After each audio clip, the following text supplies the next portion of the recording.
본 방송에서 제공하는 투자 정보는 투자 판단에 대한 조언입니다. 방송에서 제공하는 주식의 가치, 가격 상승 및 가격 하락에 대해서는 방송사에서 보장하지 않습니다.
안녕하십니까. 막상막하 투맨쇼 시즌2의 김혜영입니다. 우리 시장은 오늘 두 가지의 포커스가 맞춰져 있는 모습입니다. 외부적으로는 글로벌 시장의 이목이 쏠린 곳이죠. 바로 미국입니다. 미국에서 FOMC 회의가 열리고 있는데요. 과연 시장의 예상처럼 양적 완화는 종료가 될 것인지, 또한 조기금리 인상과 관련된 시기에 관한 언급이 어떻게 나와줄지 촉각이 곤두서 있는 상황인데요. 이 가운데 또 내부적으로 살펴보면 바로 실적입니다. 오늘도 역시나 시장에서는 실적과 관련해서 종목별 변동성이 굉장히 확대되는 장세 흐름이 펼쳐졌는데요. 이 시장에서는 기술적인 반등 이외에 반전이 좀 나타날 수 있을까요? 오늘도 시장을 이길 수 있는 전략과 종목 챙겨왔습니다. 막상막하 투맨쇼 지금부터 본격적으로 시작합니다.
오늘 LG하우시스의 실적이 발표가 됐습니다. 부진한 실적 내놓으면서 거의 하한가까지 급락했다라는 소식, 증시의 화제 1분 통해서 확인해봤습니다.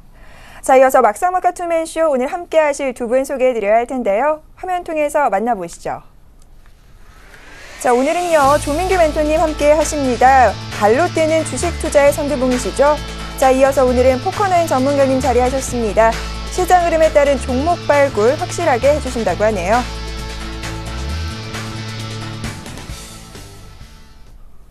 오늘은 조민규 멘토님과 포커나인 전문가님과 함께하겠습니다. 안녕하십니까? 네, 안녕하십니까? 네, 먼저 시장 상황부터 분석을 좀 해볼 텐데요. 아무래도 FOMC 회의를 두고 지켜보고 가자라는 이 관망세가 우세했던 하루가 아닌가 하는 생각이 듭니다. 자, 조민규 멘토님, 예. 전반적인 시장 상황과 함께요. 또 이 FOMC의 관전 포인트도 짚어주시죠. 일단 뭐 FOMC 회의와 관련해가지고는 뭐 시장의 그 관망세다 뭐 이렇게 좀 판단들을 많이 하고 계신 것 같은데요. 네.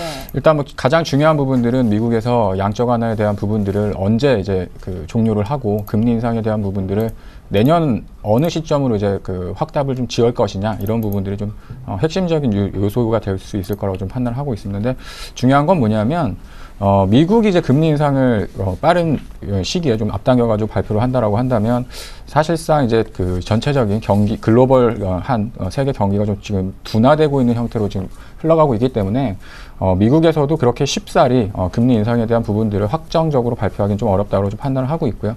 당분간은 현재 어떤 그 기조를 좀 더 이렇게 연장해서 갈 수 있는 가능성이 좀 높다라고 판단을 하고 있기 때문에 사실은 뭐 시장에 미칠 만한 어떤 큰 변수로서 판단하고 있지는 않습니다. 다만 이제 우리가 이제 불확실하다는 건 뭐냐면 그 회의 결과에 따라 가지고 어떠한 그 방향성을 제시할 것이냐에 대한 불확실성이 남아있는 부분들이기 때문에 불확실성 해소 차원으로 좀 보시면 될 것 같고요. 또 하나는 지금 이게 경기가 안 좋아가지고 주가가 이제 많이 떨어져 있는 하락한 어떤 그런 상황들이 발생을 했기 때문에 현재 수준에서 뭐 어떤 추가적인 하락을 예상을 한다기보다는 오히려 이제 정책적인 부분에서 어떤 그 뭐랄까요 양적 완화의 종결은 어느 정도 우리가 기대할 수 있는 예상할 수 있는 부분들이지만 뭐 추가적인 어떤 그 시장의 위협을 느낄 만큼의 어떤 충격을 주기는 좀 어렵지 않나 이렇게 좀 판단을 하고 있습니다. 그래서 뭐 지금 현재로 봤을 때는 뭐 특별한 이슈 없이 그냥 현재 기조만 어떻게 유지를 한다고 하더라도 시장은 오히려 조금 환호할 수 있는 분위기라고 좀 판단을 하고 있고요. 만약에 저금리 정책 기조를 조금 더 연장해서 간다라고 한다면 시장은 조금 더 강한 어떤 그 호의적인 반응을 좀 나타내지 않을까 이렇게 좀 판단을 하고 있습니다. 자, 이번에는 포커나인 전문가님과 오늘 시장 상황 분석을 좀 들어봐야 할 텐데요. 아무래도 주도주 찾기는 조금 어렵습니다. 실적과 관련된 종목 혹은 테마성 종목들의 흐름이 좀 나타나고 있는데요. 시장 상황 어떻게 보셨나요? 예, 지금 그 시장 전체적인 분위기를 보면은 방향성을 못 잡고 지금 저점에서 횡보를 하고 있는 모습입니다. 원래 주가가 이제 반등을 하려면 급락 후에 급반등이 나오는 게 이제 일반적인 현상인데 지금은 5일 동안 지금 횡보를 하고 있는 모습이고요. 그 분명한 모멘텀이 없기 때문에 그리고 기업들의 실적 악화가 계속 그 발목을 잡고 있는 거라고 생각을 합니다. 자, 오늘 그 해외 지수 같은 경우는 지금 꾸준하게 상승을 하고 있습니다. 그러니까 반등이 나와서 상승을 하고 있는데 우리나라 코스피 지수 같은 경우는 1930을 갖다가 기준으로 해서 횡보하는 장이고요. 그 다음에 실적 발표 제일기획이나 LG하우시스 같이 급락하는 종목이 나오면서 시장의 분위기를 갖다가 좀 누르고 있는 분위기입니다. 코스닥 같은 경우는 뭐 우량주보다는 테마 위주로 해서 종목들이 움직임이 나오고 있고요. 그 반기문 관련주라고 불리는 뭐 토탈이나 보성파워텍이나 CCS 같은 종목들 그리고 한국의 이제 유아용품이 중국에 수출이 많이 된다는 이유로 이제 보령메디앙스, 아가방 컴퍼니 등이 상승을 하였습니다. 그리고 게임주 중에서는 조이시티가 대장주로 해서 움직임이 나오다가 오후장에 약세를 보였고요. 선물 시장에서는 특별한 주도주가 없이 변동폭이 약 1.5p 정도로 해서 상당히 낮은 날이었습니다. V자 반등이 나오면 투자자들이 이제 저점 매수다 아니면은 분할 매수를 하신 분들이 이익 실현을 할 수 있는 분위기인데 지금같이 계속 횡보하는 장에는 뭐 특별히 분할 매수를 해서 크게 수익을 낸다는 것보다는 일단은 움직이는 종목들 위주로 해서 보시고요. 그 다음에 추가적으로 실적이 좀 괜찮게 나오는 종목 위주로 해서 매매를 하는 게 바람직하지 않을까 봅니다. 자, 이렇게 해서 오늘 시장 상황 두 분과 이야기 나누어 봤습니다. 자, 이어서 이슈 토크 배틀 시간이죠. 오늘은 과연 어떤 이슈 선정됐는지 화면 통해서 만나보시죠. 실적 불확실성의 악재를 털어낸 종목들이 반등을 시도하고 있습니다. 국내 기업 실적에 대한 시장의 눈높이가 낮아진 데다 해당 종목의 주가도 바닥이라는 인식이 확산되면서 실적 발표가 오히려 저가 매수를 유인하는 동력이 되고 있다는 분석인데요. 금융정보업체에 따르면 작년 3분기보다 올해 3분기 영업이익이 감소한 것으로 확인된 유가증권시장 상장사는 모두 18개사로 이 중 12개사의 주가가 실적 발표 후 상승한 것으로 나타났습니다. 현대로템과 하나금융지주 등이 그 대열에 올라서 있는데요. 이에 전문가들은 주가에 이미 3분기 실적이 반영됐다면 오히려 실적 부진 기업은 불확실성 해소라는 동인으로 반등에 나선 것으로 보고 있습니다. 한치 앞도 모르는 널뛰기 장세에서 과연 대내 변수인 실적이 증시를 움직이는 변수로 작용할 수 있을지, 그 대응 전략은 어떻게 세워야 할지 잠시 후 스튜디오에서 이와 관련된 본격 토크 배틀이 시작됩니다. 네, 오늘 이슈 배틀, 토크 배틀의 이 주제는요, 바로 실적과 관련된 부분들입니다. 오프닝에서도 말씀을 드렸는데 변동성이 굉장히 확대가 되고 있습니다. 바로 실적이라는 요인 때문인데요. 대응 전략 어떻게 세워야 할지 많은 분들 궁금해하고 계실 텐데 오늘은 이 부분 짚어보도록 하겠습니다. 먼저 조민규 멘토님과 대응 전략 살펴보도록 하죠. 예, 오늘 같은 경우에도 LG 하우시스가 하한가 근처까지 급락하는 모습들을 보여줬었는데요. 최근 들어서 어떤 우리가 이름을 익히 알고 있는 대형 우량 기업들의 그 실적 발표에 따라 가지고 대형주들이 번갈아 가면서 이제 하한가를 가는 유행이 좀 번지고 있는 듯한 흐름들을 좀 느끼실 수가 있을 겁니다. LG 화학도 마찬가지 그랬고요. 근데 지금 현재 어떤 흐름들을 보면 오늘 LG 하우시스 같은 경우는 좀 약간은 시장에서 좀 판단하기 예상치 못했었던 어떤 그런 변수처럼 이제 많이 느끼셨을 텐데.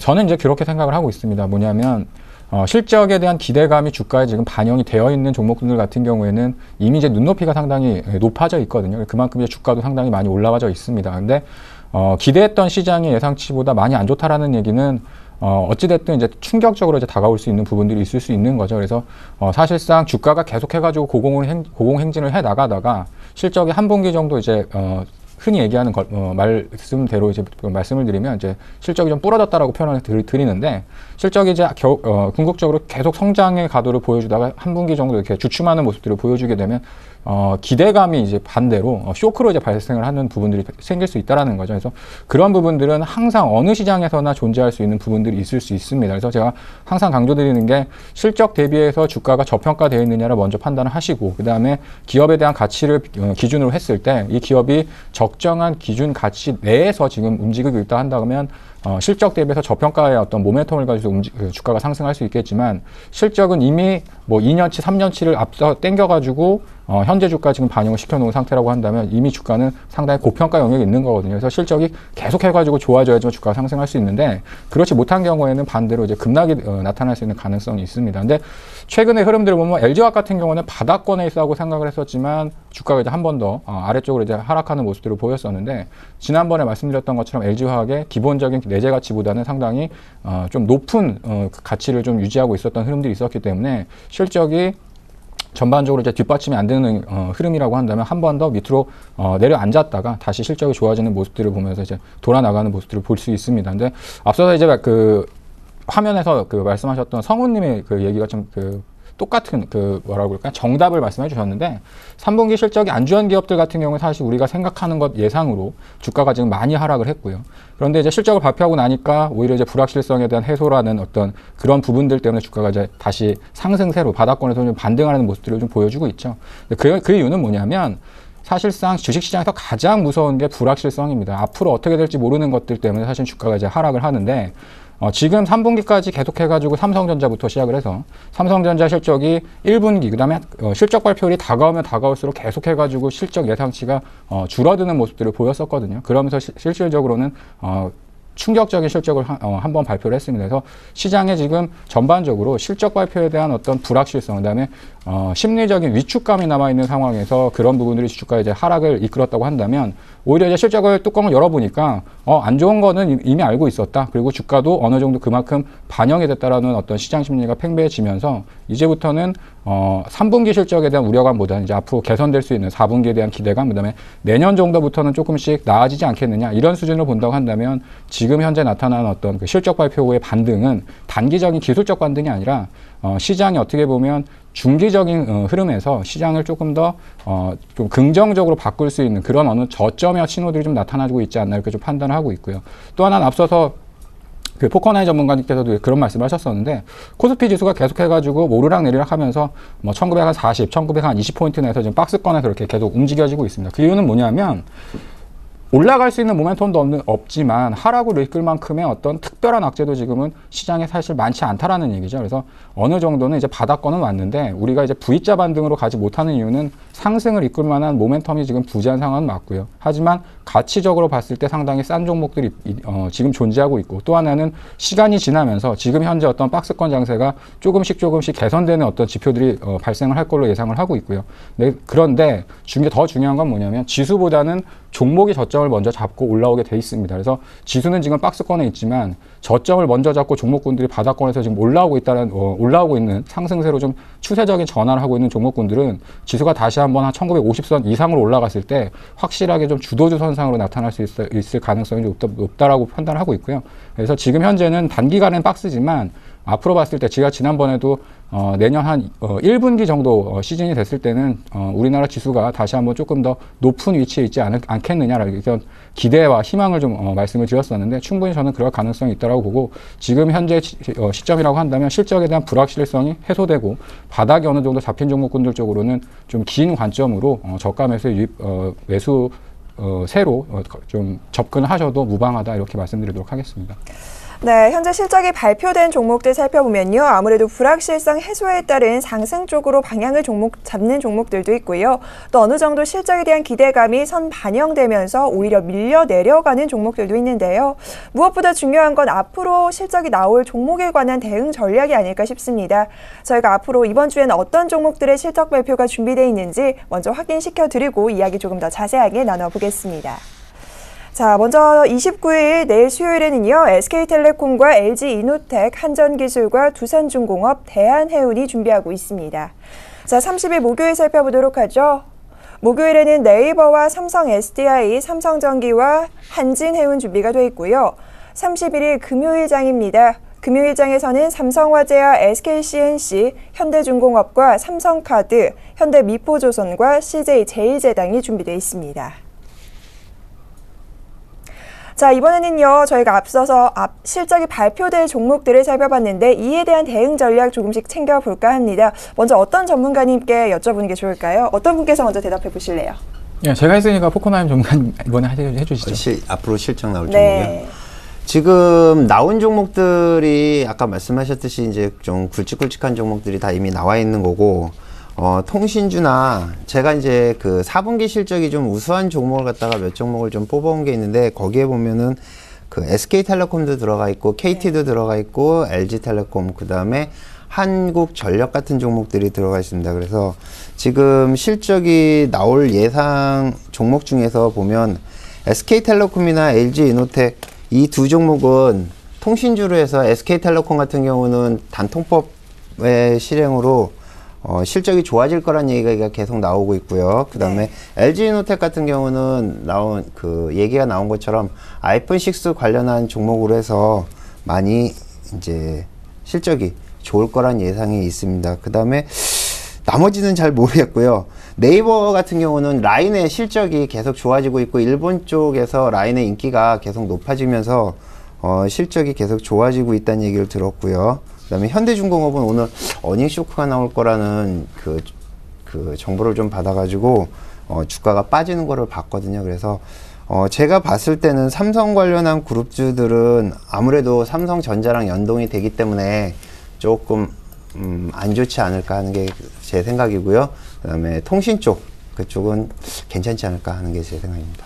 자, 그렇다면 통신 쪽은 아무래도 단통법과 관련해서 마케팅 비용 절감된다라는 소식과 함께 실적 기대감이 좀 강한데요. 배당에 관련된 이슈도 있기는 합니다. 그렇다면 실적 발표 후에 주가 상승 기대해 볼 수 있을까요? 이미 그 얘기는 이제 많이 돌았고요. 네. 그 다음에 이제 지난번에 그 LG텔레콤이나 SK텔레콤 같은 경우는 그 단통법을 수정을 한다는 것 때문에 한번 급락이 있었습니다. 네. 그렇기 때문에 뭐 추가적인 상승보다는 이것도 어차피 시장의 흐름과 같이 갈 거라고 보고요. 단기적인 실적이 나와서 상승은 하겠지만 추가적으로 계속 올라갈 건지는 좀 봐야 될 것 같습니다. 알겠습니다. 자, 이번에는 조민규 멘토님과 앞으로 실적이 나올 종목에 관해서 조금 더 대응 전략 디테일하게 살펴볼 텐데요. 자, 아무래도 당장 내일 나올 종목들 중에서 좀 지켜봐도 괜찮을 만한 종목 어떤 거 있을까요? 일단 내일 발표되는 기업들을 보니까 SK텔레콤, LG이노텍, 한전기술, 두산중공업, 대한해운 정도가 이렇게 들어와 있는데요. 제가 볼 때는 대한해운 정도가 조금 기대를 좀 해볼 만한 기업이 아닌가로 좀 판단이 되어집니다. 그래서 작년도에 다른 해운사들 같은 경우는 상당히 적자를 계속해가지고 좀 지속하는 모습들을 보였었는데 대한해운 같은 경우에는 정년서부터 올해까지 계속해가지고 지금 영업이익, 그다음에 순이익이 흑자로 진행되는 모습들을 좀 보여주고 있거든요. 그래서 최근에 어떤 유가에 대한 흐름들도 어떻게 보면 이제 해운사들, 그다음에 항공사들 쪽으로는 이익에 대한 개선으로 좀 반영될 수 있는 부분들이 있기 때문에 지금 내일 발표되는 종목군들 쪽에서는 시장에서는 사실 SK텔레콤에 주목을 많이 할 겁니다. 하지만 제가 볼 때는 대한해운 정도가 좀 관심 있게 봐도 괜찮은 기업이라고 좀 판단이 들고요. 그리고 그 다음에 있는 게 이제 삼성 SDI, 삼성전기, 그다음에 네이버 정도가 있는데 네이버는 밸류에이션으로 봤을 때는 상당히 고평가지만 실적이 갑자기 급격하게 둔화되거나 이런 흐름으로 전개될 거로 생각하고 있지는 않습니다. 그래서 양호한 정도의 실적 발표를 좀 예상을 하고 있고요. 다만 이제 삼성 SDI, 그다음에 삼성 전기 같은 경우에 상당히 좀 우려들을 많이 하고 계실 텐데 당연히 실적이 안 좋을 걸로 예상하고 있습니다. 근데 주가도 이미 어느 정도 좀 반영이 되어져 있고요. 그래서 이런 종목군들 같은 경우에 사실은 실적 발표한 이후에 어느 정도 좀 반등이 나올 시점이 좀 되지 않았나 이렇게 좀 보시면 될 것 같고, 이제 이런 종목군들이 사실은 급격하게 예전처럼 어떤 과거의 영광을 노리기 위해서 주가가 막 급등하는 어떤 그런 흐름으로 가기는 힘들 수 있겠지만 어떤 충격으로 인해 가지고 한 번 더 주가가 내린다고 한다면 오히려 이제 그런 부분들을 역으로 활용해서 저가 매수로 좀 할 수 있는 그런 흐름이라고 좀 판단을 하고 있고요. 그다음에 좀 몰려 있는 것들이 뭐냐면 이제 현대중공업, 현대미포, 조선주 쪽 섹터로 이제 넘어가게 되는데 아직까지 조선주는 사실은 조금 뭐라고 그럴까, 실적에 대한 불확실성이 좀 더 남아있다라고 좀 판단하고 있습니다. 그 이유는 뭐냐면 조선업황 같은 경우에는 장기 발주 물량에 따라가지고 이제 매출이 과거에 이제 계약 맺었던 부분들이 이제 분기마다 이렇게 처리해 나가면서 매출로 실적으로 이제 잡히게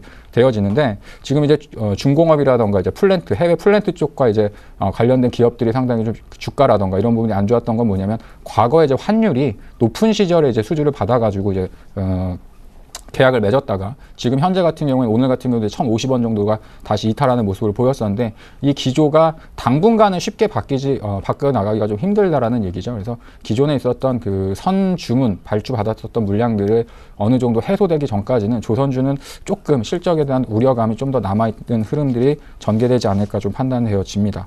네. 자, 그렇다면요. 이미 이 실적에 관한 불안감으로 인해서 빠졌던 종목들, 그런데 막상 뚜껑을 열어보니 실적이 그대로 부진합니다. 그러면 실적 부진한 이후 불확실성이 해소되는 것이 아니라 더 밀린다면 매도를 해야 하는가 하는 부분도 궁금하거든요. 예를 들면 한국타이어도 내일 실적을 발표를 하는데 이미 실적 우려감에 신저가까지 밀리기도 했었거든요. 예. 이런 종목들은 어떻게 봐야 할까요?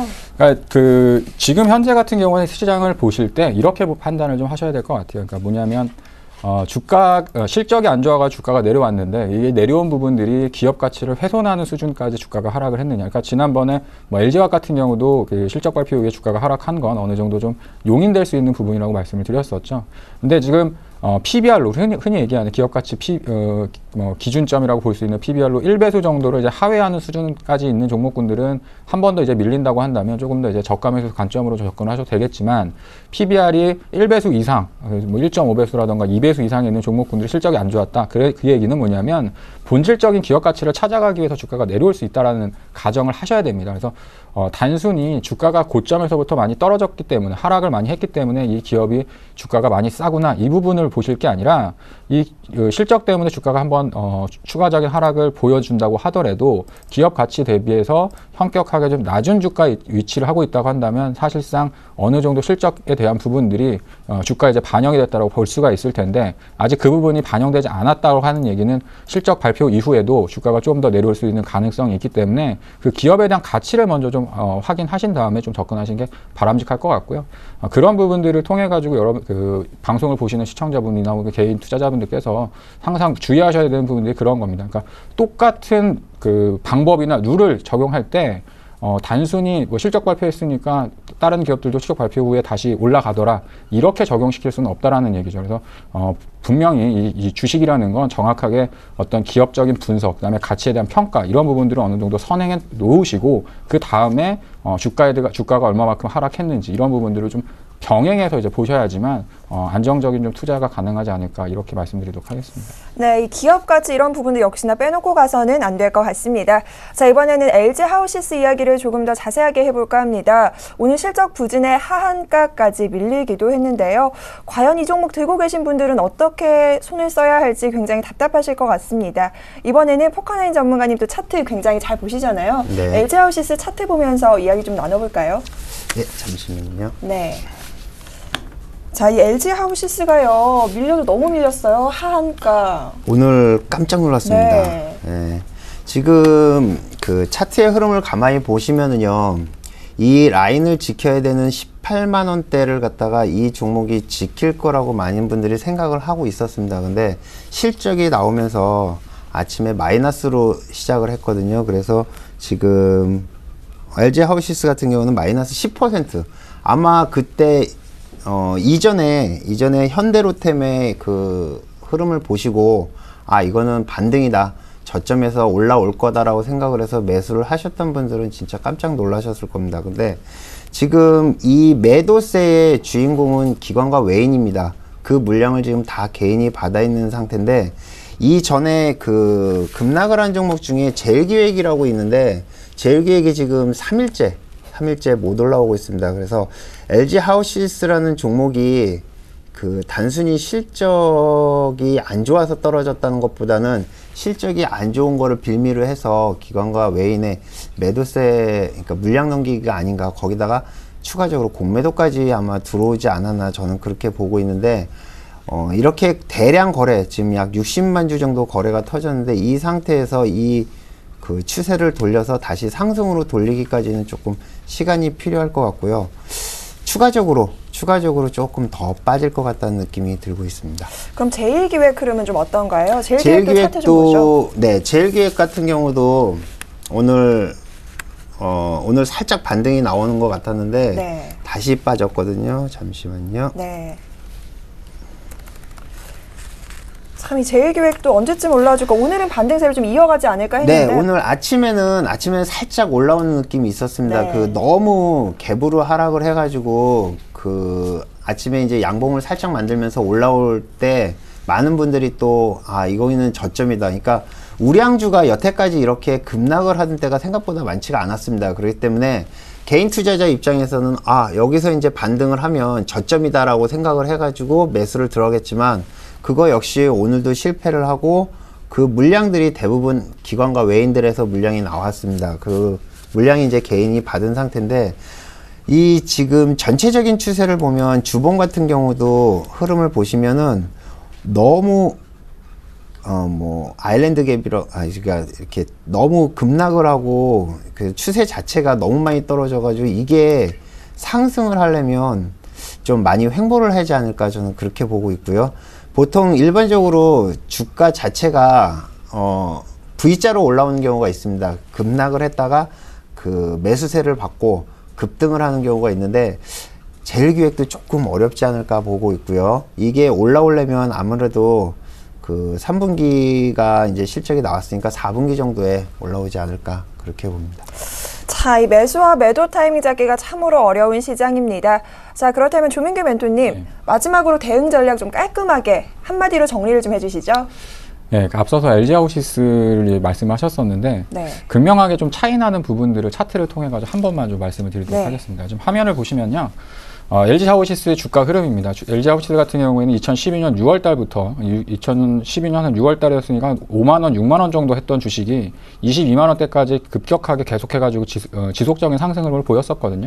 그러니까 사실은 이제 시세가 어느 정도 분출이 마무리되는 시점까지 올랐다가 이제 실적에 대한 부분들이 서서히 안 좋아지는, 그러니까 지속적인 어떤 성장세가 지속되는 흐름 속에서 이제 바뀌어 나가는 흐름이었기 때문에 이 부분은 사실은 이제 어느 정도 주가 이상에서는 접근을 하면 안 되는 기업이었다고 말씀을 드리도록 할게요. 그러니까 결론적으로 이 기업에 대한 주가가 하락을 했기 때문에 이 주식은 조심하셔야 됩니다. 이렇게 말씀드리는 게 아니라 이 기업이 22만 원 정도까지 가면 기업 가치 대비해서 한 2배수가 넘어갑니다. 현재도 지금 기업 가치가 2배수가 넘고 있고요. 그러니까 사실상 실적에 대한 부분들을 상당히 많은 기간, 멀리 있는 그 시점을 대비해가지고 주가에다가 이미 선반영을 시켜놓은 거거든요. 그러니까 이 기업은 계속 실적이 성장하는 모습들을 보여주지 않으면 주가가 다시 15만 원 밑에까지도 하락할 수 있는 가능성을 가지고 있었습니다.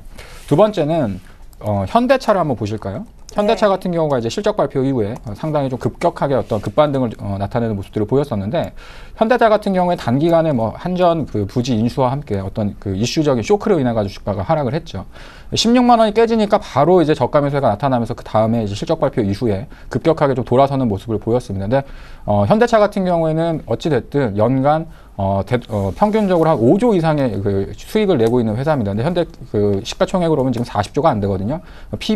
PER로 지금 8배수가 지금 안 되는 구간까지 좀 하락을 한 겁니다. 그래서 16만 원 정도 구간이라고 한다면 PBR로 거의 한 6배수 정도니까 이 기업이 반년 정도의 어떤 이익이 주가에 지금 반영됐던 부분만큼 급락을 했다라는 거죠. 그래서 이 두 가지 똑같은 당일의 어떤 주가의 흐름을 가지고 봤을 때는 이 기업이 더 많이 떨어진 것 같고 하겠지만, 좀 시간을 좀 길게 보시면 주가의 위치가 상당히 좀 다르다라는 걸 여러분들이 많이 느끼실 수 있을 겁니다. 그래서 지나치게 좀 많이 올라가 있었던 종목군들 같은 경우에는 좀 조심하실 필요가 있는 거고요. 그다음에 주가가 어느 정도 이제 하락을 해서 기업 가치나 혹은 실적 대비해서 저평가 영역에 들어오면 제가 분석을 하는 게 아니고요. 저보다 또 똑똑한 외국인과 기관 투자자들이 알아서 저가 매수를 해줍니다. 우리는 그 정도 수준까지를 좀 기다렸다가 생각보다 많이 하락을 했구나 하는 시점에서 저가 매수로 이제 접근하면 되지 않을까 이렇게 판단을 하고 있고요. 지금은 사실 뭐 대형주를 투자하시는 데 있어서 상당히 좀 불확실하거나 좀 불안하신 분들이 많으실 겁니다. 그리고 제가 측근에서 이렇게 최근에 그 가까운 분들을 본다고 하더라도 대형주로 손실을 보신 분들이 상당히 많으세요. 최근에 이제 장세가 좀 많이 어려워지다 보니까. 근데 그럴 때는요, 좀 주가가 하락을 할 때 중간에서 끊어가지고 내가 이 정도에 서서 뭐 손절을 하겠다, 혹은 더 떨어지는 게 무섭다, 이렇게 하지 마시고 아예 그냥 냅두십시오. 냅두셨다가 어느 정도 확실하게 지지라인을 확인하고 돌아서는 시점에 다시 추가 매수, 그러니까 흔히 얘기하는 이제 물타기라고 할 수 있겠죠. 그래서 어설프게 하락하고 있는 구간에서 여기가 저점이다 판단하지 마시고 충분히 빠질 때까지 냅뒀다가 그 저점에서부터 다시 이제 그 매수를 하게 되면 평균 단가도 낮아지고요. 그다음에 추세가 돌아나가는 방향으로 갈 수 있기 때문에 그런 형태로서 좀 대응을 해 나가시라고 말씀을 드리도록 하겠습니다. 자, 이번에는 포커나인 전문가님과 또 마지막으로 대응 전략 간략하게 한마디로 정리를 좀 해보도록 하죠. 지금 우량주 가지고 손실을 많이 보시는 분들은 예전부터 투자를 하셨던 분들이 많고요. 그 다음에 그 상승하는 그 상승의 그 힘을 갖다가 여태까지 느꼈던 분들이 많습니다. 근데 지금 단순하게 이 하락을 갖다가 참고 견디라고 묻어놓으라고 얘기를 하는 건 좀 그런 것 같고요. 어느 정도 지금은 이미 늦었습니다. 근데 우량주 매매를 할 때 여러분들도 어느 선에서 내가 이 선이 깨지면 좀 아프겠지만 항상 종목을 갖다 좀 컷을 해야 된다는, 그리고 나중에 충분히 떨어졌을 때 다시 재매수를 하는 게 맞지 않을까, 그렇게 보고 있습니다. 자, 이렇게 해서 오늘 이슈 토크 배틀 두 분과 이야기 자세하게 나눠봤는데요. 화면 통해서 두 분의 의견 정리해 드리겠습니다. 오늘 이슈 토크 배틀 주제는 에너지가 소진된 시장, 실적에 따른 차별화 장세가 나타나고 있는데 대응 전략 어떻게 세워야 할지 살펴봤습니다. 먼저 조민규 멘토님께서는 어두운 터널을 통과하는 막바지 구간이다라는 이야기와 함께 고평가되어 있는 종목은 조심하자라는 말씀 챙겨주셨고요. 포커나인 전문가님께서는 3분기 어닝쇼크 종목 중 기관이 매수하고 있는 종목에 관심을 좀 가져보자라는 말씀 챙겨주셨습니다.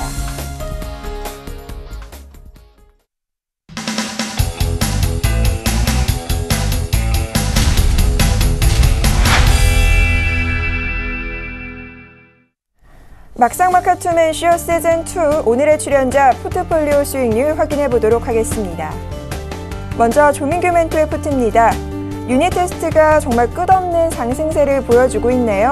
오늘장 11.85% 상승률 기록하면서 현재 86.9%의 높은 수익률 보이고 있습니다.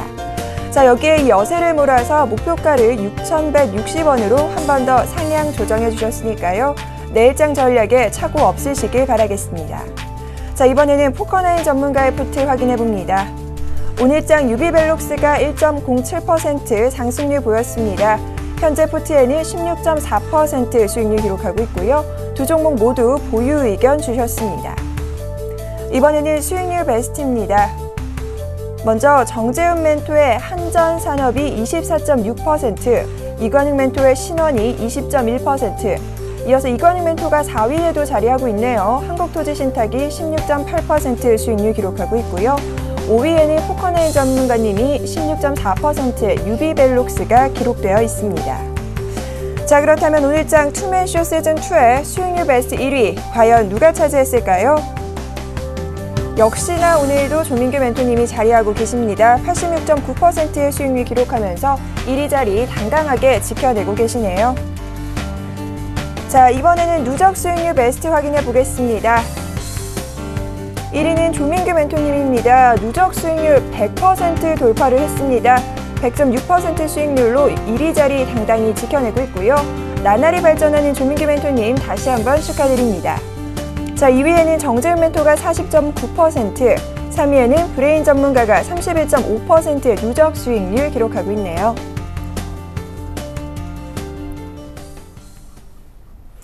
포트에 담긴 종목들 수익률 확인하고 왔습니다. 이어서 AS 하는 시간 가져봐야 할 텐데요. 먼저 조민규 멘토님과 이야기 나눠보겠습니다.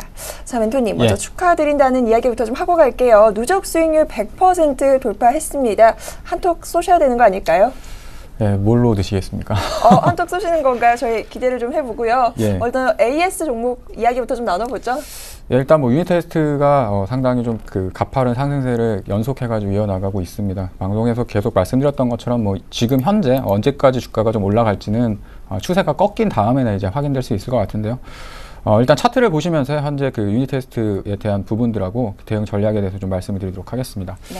사실 이제 유니테스트 같은 경우에는 막상막하 시즌 1에서부터 2,050원에 이제 첫 번째 이제 편입을 했었죠. 그리고 이제 시즌이 바뀌면서 사실 재편입을 하는 부담을 좀 안고 편입을 했습니다. 그래서 지금 실질적으로는 180% 정도 상승을 한 것 같아요. 그다음에 지금 방송에서는 한 87% 정도 상승률을 기록을 하고 있는데요. 일단 목표 주가는 처음에 편입을 했던 가격이 2,050원이었으니까 2,050원이 200% 수익이 발생하는 구간이 6,150원입니다. 그리고 두 번째 시즌 3,130원에 편입했었던 거에서 이제 100% 수익이 달성되면 6,160원이니까요. 딱 그렇게 해가지고 목표가를 상향 조정을 했고요. 지금 현재는 뭐 익절가만 좀 제시를 해드리면 5,000원을 다시 한번 이탈하는 수준까지 주가가 하락을 한다고 한다면 이제는 뭐 추세가 좀 꺾이는 분위기로 간다 이렇게 좀 보시면 될 것 같은데 아직까지는 충분히 조금 더 상승 여력이 좀 나오지 않을까 이렇게 좀 판단을 하고 있습니다. 그래서 마찬가지로 보유하고 계신 방송을 보면서 같이 보유하고 계셨던 분들 같은 경우도 축하를 좀 드린다는 말씀을 전해드리도록 하겠고요.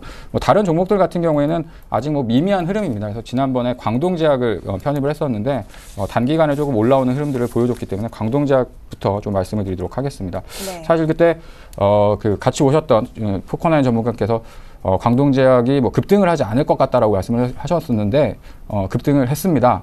뭐 상당히 좀 무거운 종목임에도 불구하고 추세가 지금 단단하게 지금 올라가는 모습들을 보여주고 있고요. 그래서 마찬가지로 아직까지는 뭐 추세적인 상승을 가능하고 있다라고 좀 판단을 하고 있고 그때 이제 말씀드렸던 것처럼 제약주들 특히나 이제 약세장 속에서 마지막 피날레를 장식할 수 있는 기업들이 사실 이제 제약주 섹터인데 최근 들어 제약주의 흐름들이 상당히 좋은 모습들을 보여주고 있거든요. 그래서 광동제약 역시도 뭐 추가적인 상승이 가능하다 이렇게 정리해서 말씀드리도록 하겠습니다. 자, 유니테스트가 수익률 100% 언제 돌파했을지 기대가 되는데요. 머지 않은 것 같습니다. 자, 이번에는 포커나인 전문가님 종목 AS 해보도록 하죠. 유비벨록스도 흐름이 나쁘지 않습니다. 예, 유비벨록스도 나름대로 열심히 하고 있다 그러는데 네. 유니테스트한테 좀 많이 지고 있는 느낌이 드는데요. 어쨌든 좋은 종목입니다. 유니테스트 같은 경우는 장중에 흐름을 보면은 저 정도까지 할 정도로 많이 올라갔었습니다. 네. 제 종목 이제 유비벨록스를 잠깐 보면은 말씀드렸던 것처럼 유비벨록스는 아직까지 시세 분출을 안 하고 있습니다. 물론 상승세가 지난번에 나와가지고 12.4%까지 올랐던 지난번 16,400원 기준으로 해서 보면 지금 다시 14,000원대로 떨어졌습니다. 이 지점이 맥점이라고 해서 지금 21선 위에 잘 지키고 있는데 거래량을 보면은 상당히 떨어진 걸 알 수 있습니다. 이제 매도할 사람은 거의 매도를 했다는 얘기입니다. 그러면 추가적으로 이제 상승이 나오면 이 종목도 다시 한번 전고를 돌파를 하고 목표가인 17,500원 정도까지 가지 않을까 저는 그렇게 보고 있고요. 그 다음에 강원랜드 같은 경우는 뭐 원체 엉금엉금 가는 종목이고 올랐다가 지금 다시 조정을 보이고 있는데 어차피 이 종목 같은 경우는 연말까지 보셔도 되는 종목이라고 봅니다. 그래서 지금은 1.86% 마이너스를 빠졌지만은 그냥 보유 의견 드리겠습니다. 그리고 지난번에 네. 테라세미코인이라는 종목을 말씀드렸는데 한 10% 정도 올라갔는데 제가 말씀드린 가격까지 내려오지 않아서 매수가 안 됐는데 네. 그 당일날 한 10% 가까이 올랐거든요. 그래서 이 종목을 혹시 매매를 하시는 분들도 꾸준히 가지고 계셔서 무방하리라 봅니다. 네. 네, 이렇게 해서 두 분이 갖고 계신 종목 AS 해봤고요. 이 전략 잘 참고하시기 바라겠습니다. 자, 이어서 히든카드 알아보는 시간이죠. 어떤 종목 갖고 오셨는지 궁금한데요. 화면 통해서 먼저 만나보겠습니다. 자, 먼저 조민규 멘토님께서는 오늘 SK이노베이션 갖고 오셨습니다. 추천 포인트 살펴보도록 하죠. 3분기 실적이 발표되면서 불확실성이 해소되는 구간에 들어섰습니다. 또한 기업 가치 대비 저평가 구간이다라는 부분 짚어주셨네요. 포커나인 전문가님 종목 확인해 보겠습니다. 오늘 한솔홈데코 갖고 오셨는데요. 추천 포인트 살펴보도록 하죠. 강화마루 시장의 상승 반전이 눈에 띄고요. 탄소 배출권의 임대 계약을 체결했다라는 부분, 또한 외국인들의 수급 역시나 들어오고 있다는 부분 짚어주셨습니다. 두 분의 히든카드 종목 먼저 화면 통해서 공개가 됐는데요. 자, 먼저 조민규 멘토님, 이 종목도 유닛 테스트처럼 이러한 상승 좀 기대해 볼 수 있는 종목일까요? 아니요. 이 종목은 조금 덜 갈까요? 예, 그런 종목은 아니라고 좀 보시면 될 것 같습니다. 왜냐하면 이제 시가총액이 뭐 한 8조에 육박하는 상당히 큰 기업이기 때문에요. 좀 더딘 걸음이지만 이제는 좀 관심 있게 봐도 되는 구간이 아닌가 해가지고 방송에 좀 설명을 드리고자 편입을 좀 시도하도록 하겠습니다.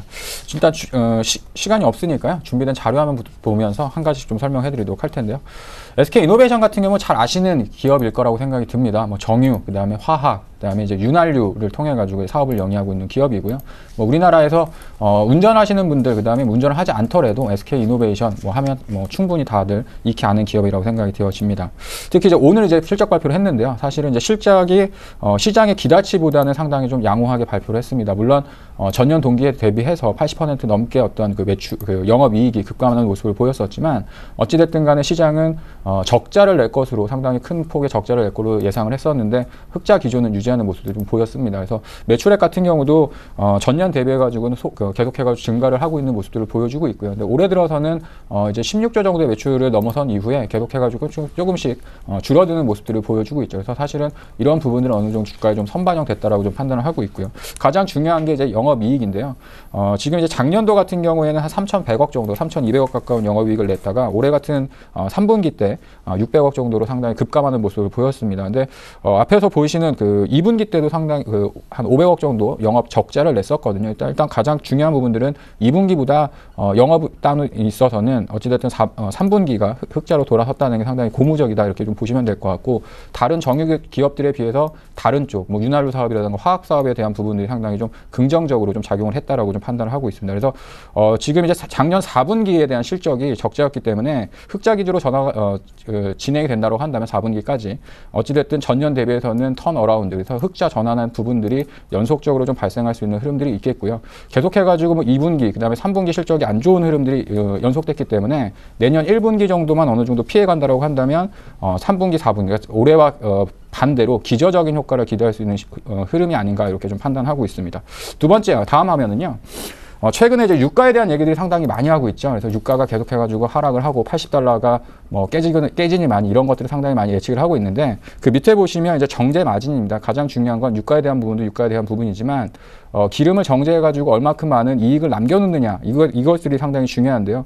유가는 하락하고 있지만 정제 마진이 서서히 개선되는 흐름들을 보여주고 있습니다. 거꾸로 유가가 다시 이제 상승세로 전환된다라고 한다면 정제 마진과의 스프레드가 상당히 크게 벌어지는 상황이 날 수 있기 때문에 이에 따른 어떤 그 재고 손실이 흑자로 전환될 수 있는 가능성이 상당히 높고요. 특히나 이런 그 정유업종, 그다음에 화학업종 같은 경우에 투자를 좀 하시는 분들 이런 부분들을 좀 아셔야 되는데 유가가 높은 위치에서 낮은 쪽으로 떨어지면 당연히 실적이 안 좋아집니다. 근데 당연히 이제 비싼 기름을 사다가 싸게 팔아야 되니까 실적이 당연히 안 좋을 수밖에 없죠. 근데 그 기름이 다 소진되고 나면 다시 싼 기름을 가지고서 그 장사를 하게 됩니다. 그래서 뭐라 그러죠? 그 비싼 기름을 가지고 장사했던 시점이 끝나고 싼 유가를 가지고 장사하는 시점이 되면 다시 한번 이제 실적에 대한 개선 폭이 상당히 클 걸로 기대를 하고 있고요. 마지막 화면은요. 지금 가장 중요한 건 그겁니다. 이 기업이 기본적인 가치가 대략 한 16조 정도 되는 기업인데 지금 현재 시가총액이 7조 7천억. 그래서 기업의 그 기본적 가치 대비해서 0.5배수밖에 위치를 하고 있지 않습니다. 그래서 10,000원짜리의 가치를 가지고 있는데 5,000원에 지금 거래가 되고 있는 상황이라고 좀 판단하시면 될 것 같고요. 이 정도 상황이면 SK이노베이션 실적이 연간 7천억씩 10년 동안 연간 7천억의 적자를 지속하면 이 정도 수준까지 주가가 하락을 할 수 있습니다. 그만큼 저평가 구간에 있다라고 판단하고 있기 때문에 내일장에서 편입을 시도해 보도록 하겠습니다. 자, 저희가 앞서서 나눠봤던 이슈 토크 배틀에서 얘기해 주셨던 바로 이 결론에 적합한 종목이 이 종목이 아닐까 싶은데요. 자, 그렇다면 이 종목 매매 전략도 살펴보도록 하죠. 예, 일단 기본적으로는 한 83,500원 정도의 그 매수가를 좀 말씀을 드리도록 하겠고요. 지금 현재 구간에서는 급격하게 V자로 올라간다 이렇게 판단하고 있지는 않습니다. 그래서 목표가는 한 92,500원 정도. 그래서 하락이 진행되기 직전에 가격권까지 1차적인 목표가를 좀 제시를 해드리도록 하겠고 손절가는 78,000원 정도 말씀드리도록 하겠습니다. 자, 이번에는 포커나인 전문가님의 한솔홈데코도 이 추천 포인트 살펴봐야 할 텐데요. 어떤 매력 포인트가 있을까요? 그 한솔홈데코는 한솔그룹 계열사로서 목재 전문 회사입니다. 그래서 기본적으로 이제 강화마루나 아니면 인테리어 소재, 그 마루, 벽 이런 소재를 만드는 이제 제품을 만들어서 납품을 하는 회사인데요.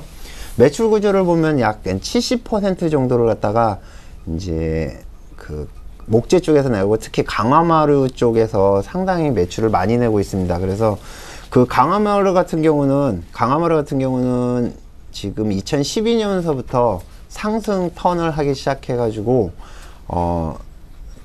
2012년 약 22%, 2013년에는 28%, 올해는 약 33%의 점유율을 가지고 동화마루에 의해서 이어서 약 2위의 매출 점유율을 가지고 있습니다. 그리고 지금 보시는 것처럼 그 탄소 배출권 얘기가 계속 나오고 있는데 실제 우리가 테마주라고 그러면 아무 실적이 없고 껍데기만 있는 회사가 테마의 반등, 그러니까 테마에 붙어서 테마의 상승을 이제 해서 종목이 올라가는데 실제 한솔홈데코 같은 경우는 이전에도 몇 번 탄소 배출권 가지고 움직임이 나왔었습니다. 탄소 배출권은 2015년부터 우리나라에서 이제 거래가 되기 시작합니다. 그래서 단순하게 그냥 테마라고 보기에는 좀 그렇고요. 실적을 가지고 있는 종목인데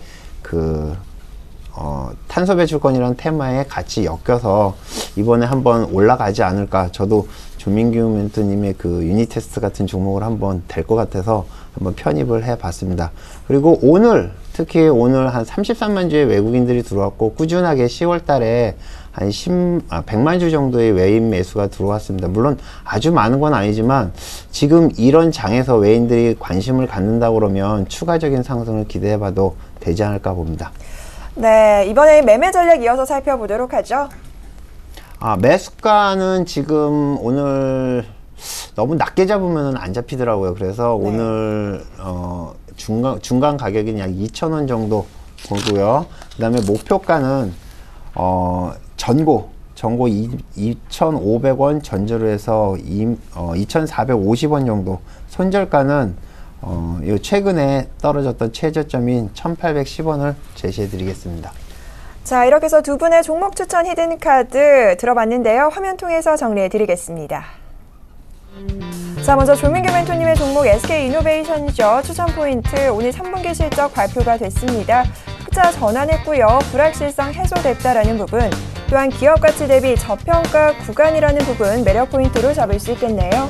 이어서 매매 전략 살펴보도록 하죠. 자, 오늘 SK이노베이션 매수가는 83,500원, 목표가는 92,500원, 손절가는 78,000원 제시하셨습니다. 자, 이어서 포커나인 전문가님 종목입니다. 이 유니테스트 대항마가 되지 않을까 자신있게 가져오신 종목이죠. 한솔홈데코입니다. 추천 포인트는 탄소 배출권 임대 계약을 체결했다라는 부분과 함께 이 외국인들의 수급이 지속적으로 들어오고 있다라는 부분 챙겨주셨고요. 매매 전략 살펴보겠습니다.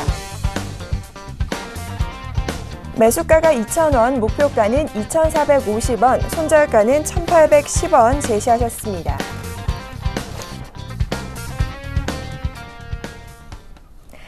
오늘 막상막하 투맨쇼에서 준비한 소식은 여기까지입니다. 오늘 도움 말씀 주신 조민규 멘토님과 포커나인 전문가님 여기서 보내드리도록 하죠. 오늘 말씀 고맙습니다. 계속해서 변동성이 확대되고 있는 시장입니다. 내일 시장에서도 대응 전략 잘 챙기셔서 성공 투자하실 수 있기를 바라겠습니다. 저희는 내일 이 시간 다시 인사드릴게요. 함께해 주신 여러분 고맙습니다.